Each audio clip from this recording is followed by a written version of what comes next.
On Thursday, Georgia Republican Senate candidate Herschel Walker held a rally. The rally followed a second woman claiming he paid her to get an abortion.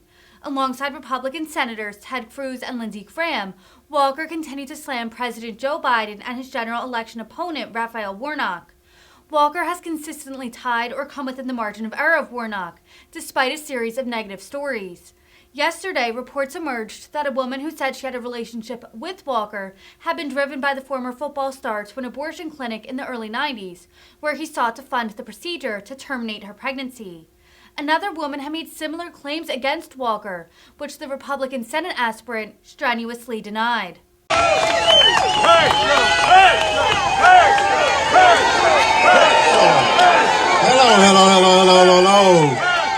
How you guys doing?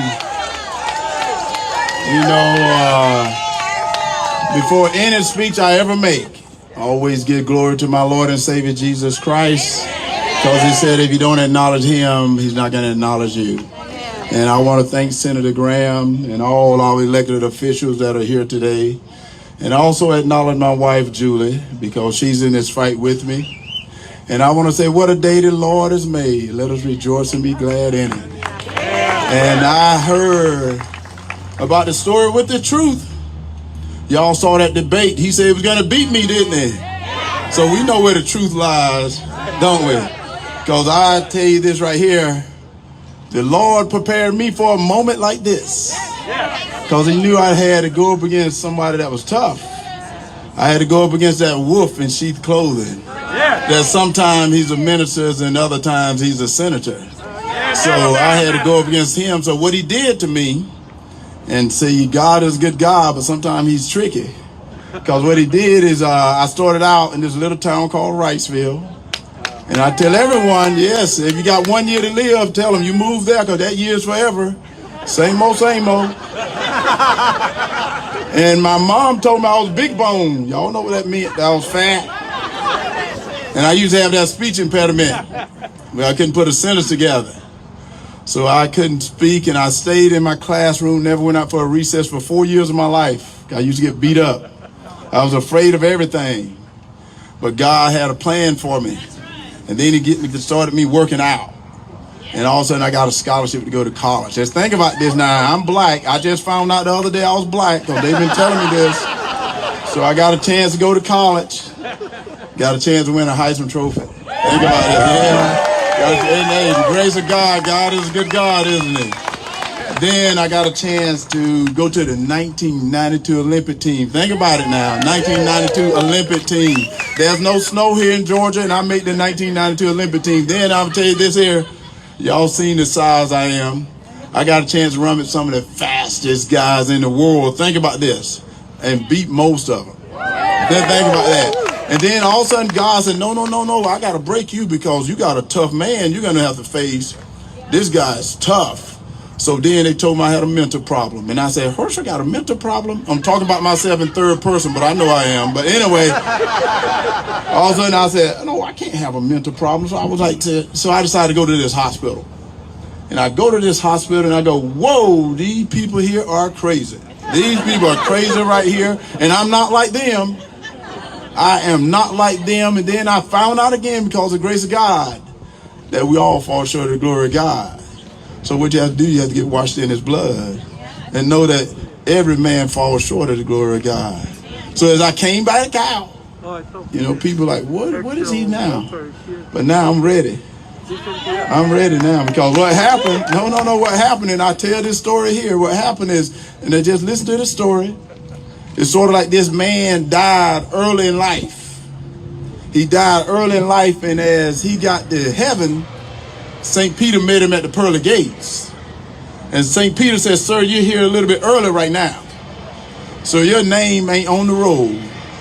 So you're the only one in history that's going to get an opportunity to decide where you want to go. Say, I'm going to take you to heaven and I'm going to take you to hell, and you get to determine where you want to go to. So he puts him in his elevator, and he takes him all the way down to hell, and the doors open up, and there's a party going on. He sees some of his friends down there. He's having a good time. And all of a sudden, there's a couple of hours, St. Peter came to him and said, you ready to go? You ready to go? He said, I have to leave now. St. Peter said, yes. You have an important decision to make. So he puts them in his elevator, takes them all the way up to heaven. And they get to heaven. There's people floating around on clouds, having a good time. And all of a sudden, St. Peter came to him and said, have you made your mind up? Have you made your mind up? And the guy said, well, St. Pete, I hate to tell you this. I think I want to go to hell. That seemed like my type of place. I think I want to go to hell. So St. Peter puts him back in that elevator, sends him all the way back down to hell. And the doors open up now. It's hot. People are miserable. They're crying. They're screaming. They're terrible. And the guy said, wait a minute. A couple of hours ago when I was here, there was a party going on. And Satan shows up and said, a couple of hours ago, I was campaigning. And the reason I'm telling you that, no. The reason I'm telling you that is God had to prepare me for a moment like this. Because Senator Warnock and all the left is campaigning right now. They're lying to you. Do you notice they're not telling you what they're doing, are they? They're trying to take you down in that elevator, trying to trick you like everything is okay, because they're telling you this is the new normal. I'm telling you they're lying to you, because this is not the new normal. When they decided to defund the police, dumb idea, wasn't it? No, you can't say dumb, because they say I got to be politically correct sometimes. It's a stupid idea. You're right. That's a stupid idea. But this is what's so funny. They don't realize that I'm not a politician. I don't look like one, don't talk like one, don't act like one, because I'm that warrior for God. That he prepared me to come right now to straighten someone out. And the way I had to straighten him out, it started last Friday night when I was standing up on that stage when he's going to throw those scriptures on me. And he said he was a Matthew 25. You know, in Matthew 25, it talks about when I was hungry, you fed me. When I didn't have clothes, you clothed me. But it didn't say when I needed your help, you evicted me, did it? Didn't say anything about that, but he didn't want to mention that. And then all of a sudden, he's going to get smart on me and blame me for it. And I'm like, sir, I didn't write the article. That's the first time I ever seen it. I didn't know you evicted people that needed your help. And then he got mad and threw Dr. King's name in it. That's what you do when you're making excuses. He threw Dr. King's name, and he even threw the great Congressman John Lewis' name in it. They got nothing to do with him evicting people. So I knew I had to get ready for him. So what happened? I said, defund the police. Remember, he called our police officers thugs and bullies. Can you believe that? And then yet on that debate stage, he said, I support the police. I said, no, you don't, sir. You don't support the police. And you see his eyes get big. His eyes get big, and then all of a sudden he becomes Scooby-Doo on us. Can't answer no question. Y'all heard him, and they asked him a question. He go, oh, no. And I'm like, hey, now I know I got him. Now I know I got him right now, because now he can't talk. He can't talk right now, and he's like, who the man with the lies? The man that the lies goes with Senator Warnock, because he went to Washington. He told him that he was going to represent us, did he not? And he voted with Joe Biden 96% of the time, did he not? And then he told us he was going to represent the women, did he not? And then he voted to put men in women's sports. Is he not ashamed of himself? Men shouldn't be in women's sports. But let me go on, defund the police. He's the one that said that he believes in no cash bail. Can you believe that? How in the world could a man like him believe in no cash bail? Because I can tell you why. Because I called him a Marxist. And people say, why would you call him that? Because you want to abolish the police. That's a Marxist in my opinion. That's what he wanted to do. And then I said, well, why would you call him a Marxist? Because he wanted to abolish the court system. They asked the question in the debate about that, and he wouldn't answer it. Y'all heard him. He wouldn't answer the question. I had to answer it for him. Y'all saw him doing that. He got to the point, I'm answering his question for him, trying to make him look good. And he talking about, so I can tell you right now, I don't think he really like Herschel Walker, does he? I don't think he really like him, but I tell you what, I'm praying for him, and I even pray for Joe Biden, because I pray for this country. I love this country here, and you got to love this country too, because I love our men and women in blue. I love our men and women in blue. And we got to support our men and women in blue.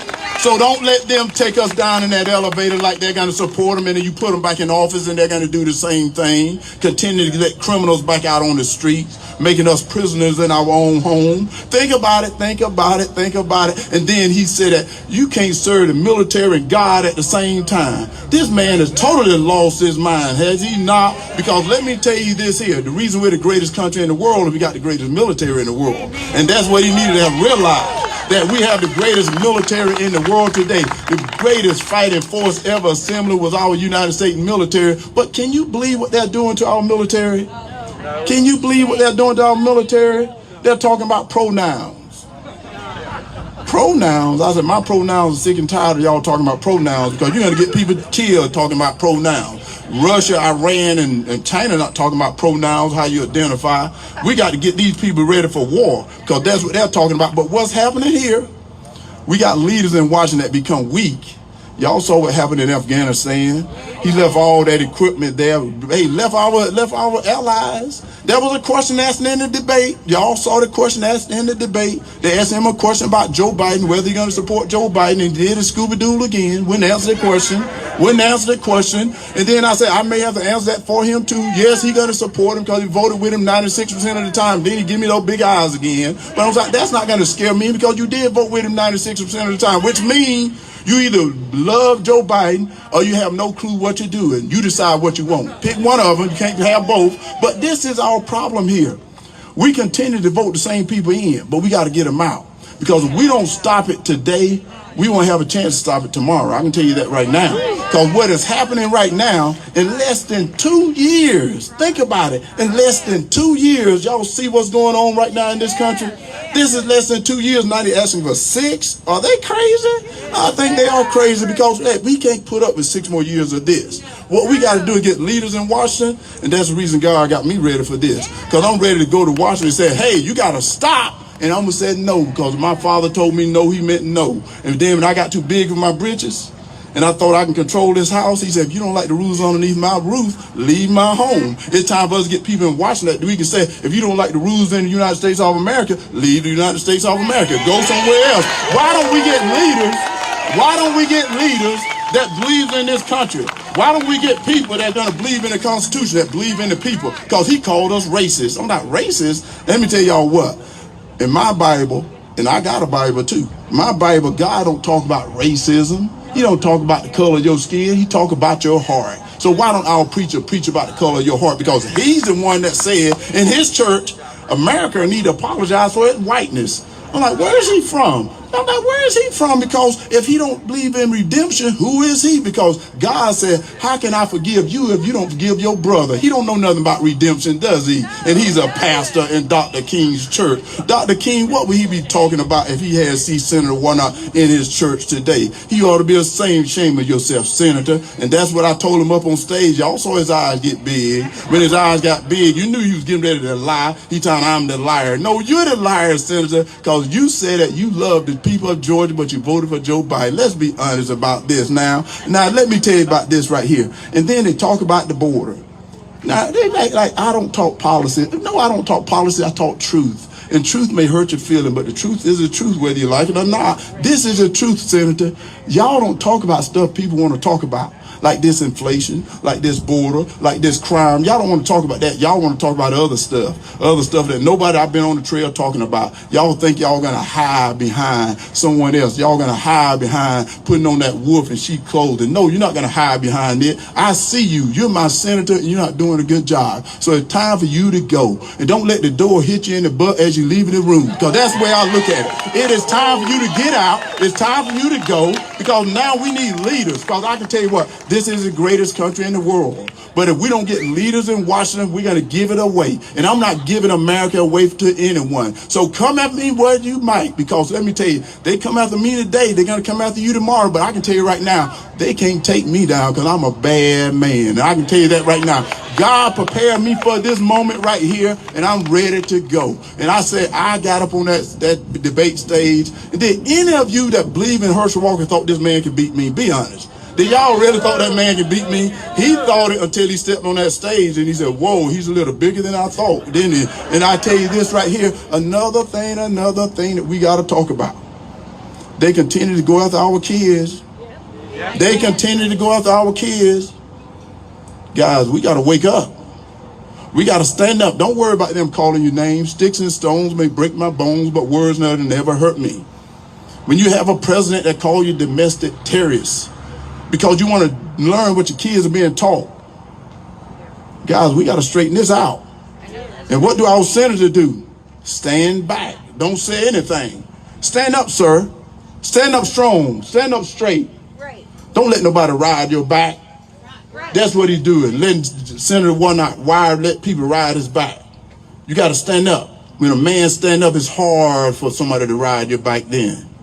Don't go after our kids. Don't tell our kids because they're white, they're oppressors. And they're black, you're a victim. No, we're victorious. Because in America, you can get that American dream. I found that American dream. And let me tell you, you can fall down, but you can't get up. You can fall down, but you can't get up. And I said, in less than 2 years, y'all see where he got us at. I gave him a name the other day. I called him Wrecking Ralph.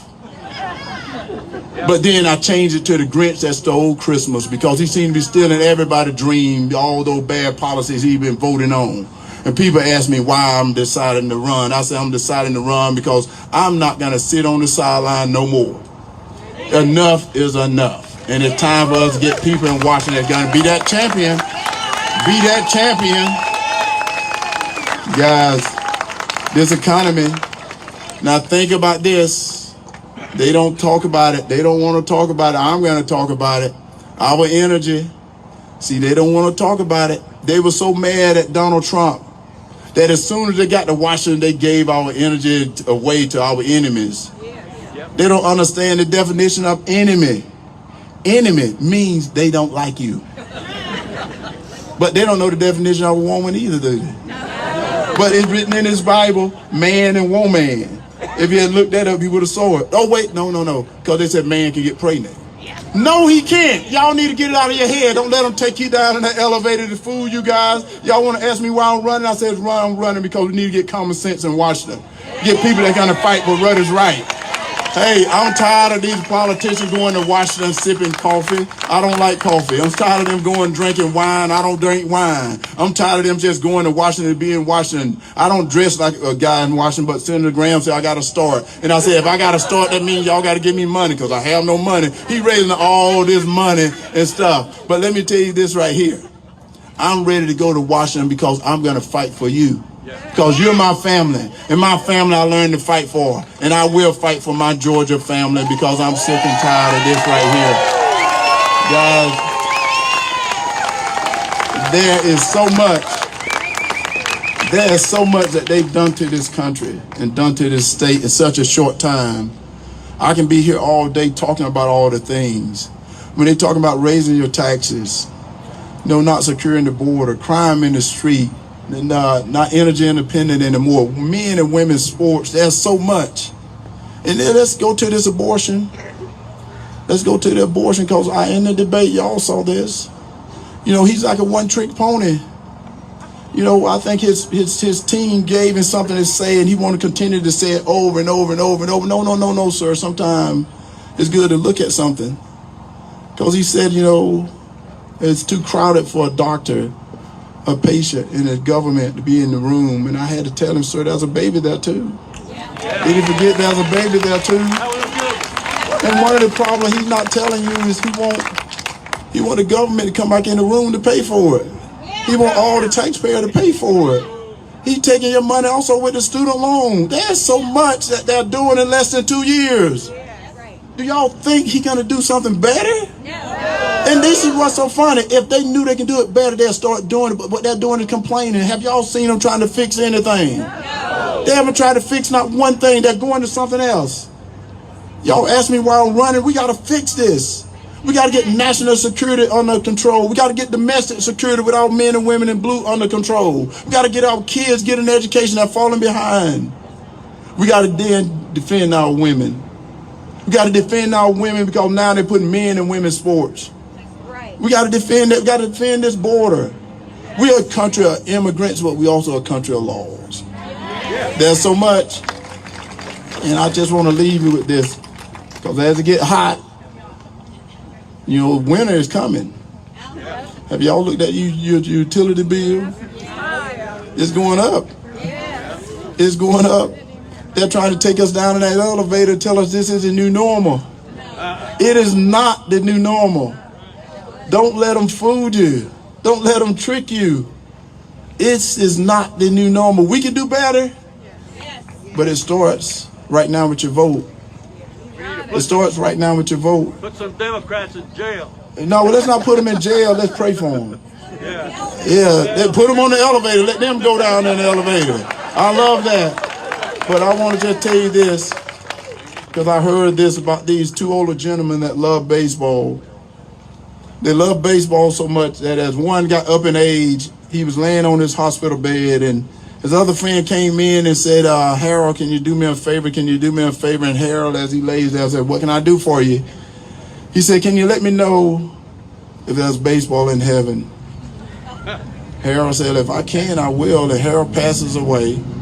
A couple of weeks later, the other guy was working in his backyard on a bright sunny day like today. And this cloud started coming towards him, and he knew it had to be Harold that has left this world. He ran up to that cloud, and he started shouting, is there baseball in heaven? Is there baseball in heaven? And the voice from that cloud said, well, I got some good and bad news. And he said, I don't care about that. Is there baseball in heaven? And that voice said, well, yeah, the good news is there's baseball in heaven. And the guy goes, yes! Said the bad news is you're pitching tomorrow. And I tell you that, guys, that we cannot continue to put things off looking at something else. It starts right now. Your early voting starts right now when you go to the polls. You see what they've done in just 2 years. And if you're a Democrat and you're trying to decide who you want to vote for, I want to tell you this flag is the greatest flag ever. This flag is the greatest flag ever. Our anthem is the greatest anthem ever. The people of the United States is the greatest people ever. And we got to come together. God bless. I love you guys. God bless you now. Thank you.